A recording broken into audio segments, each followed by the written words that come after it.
Hey there, it's Emily Ronnow with Pet Dog USA, and today on Ask Emily, it's Halloween. So we're going to talk about those awesome costumes that are out there for your pup, how to get them in them, how to get that perfect photo, and a few tips and tricks. So stay tuned for a few segments on our Halloween series.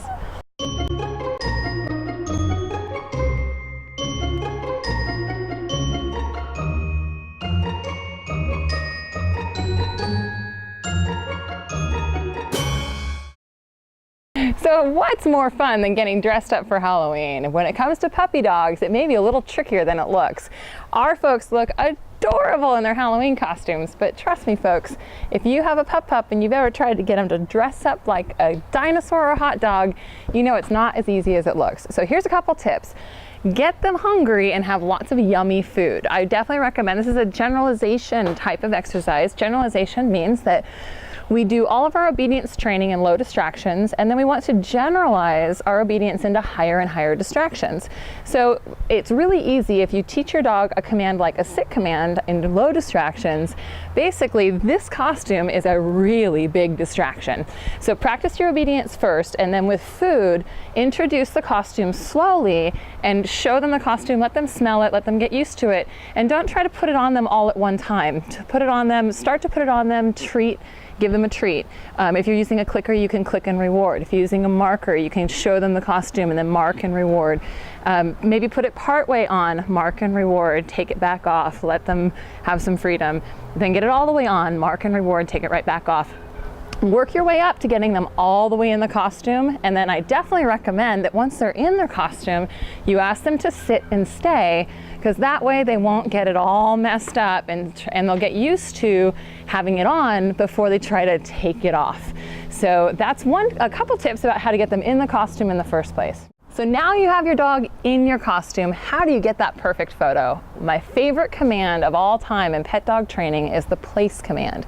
Now place in my world means get your furry little body up on top of something that's elevated and defined, like a box or a platform or a rock or a log.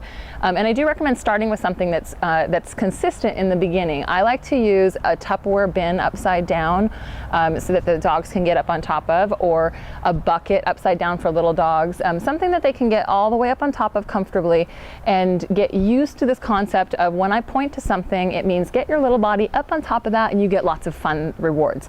Once I've taught a place command, it's easier for you to get some distance from your dog. And what I mean by that is that we can use the place command. If I put my dog up on top of something that's elevated and ask them to sit, for example, Sunny, sit. Good girl. It's going to be easier for them to stay in a seated position in that one place that's clearly defined with clearly defined edges and elevated from the rest of the floor space than it would be if you asked your dog to just sit and stay on the floor with no change in elevation between you and the dog.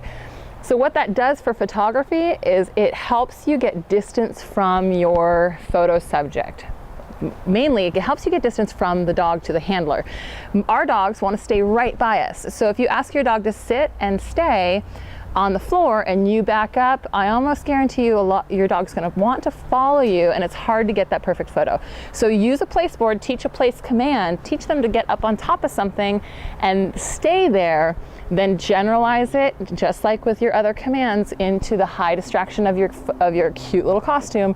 And then after you've done all that, you can easily have your dog put your costume on and have them sit and stay in their place position while you back up and get that perfect Halloween photo.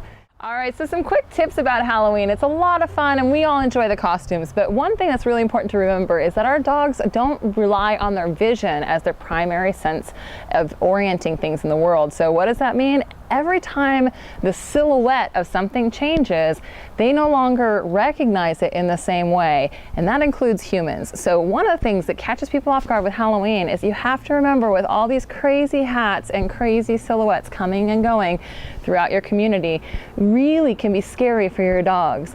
If they see, if they have a costume that breaks up the silhouette of what a human being looks like, it may or may not be something they recognize as a human being anymore. So keep that in mind as your trick-or-treaters are coming going from your house that this can all be very, very confusing for our animals.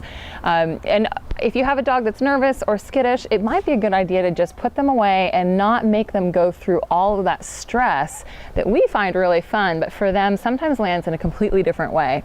If you have a dog that is very social and is really comfortable with people, loves kids, then have them out, have them be part of your part of the party, but I recommend keeping food close and keeping a really watchful eye on them, and make sure that nobody puts your dog in a bad situation where they feel scared and cornered and might get up to no good. So until next time, keep those tails a wagging, stay safe, and have a wonderful Halloween.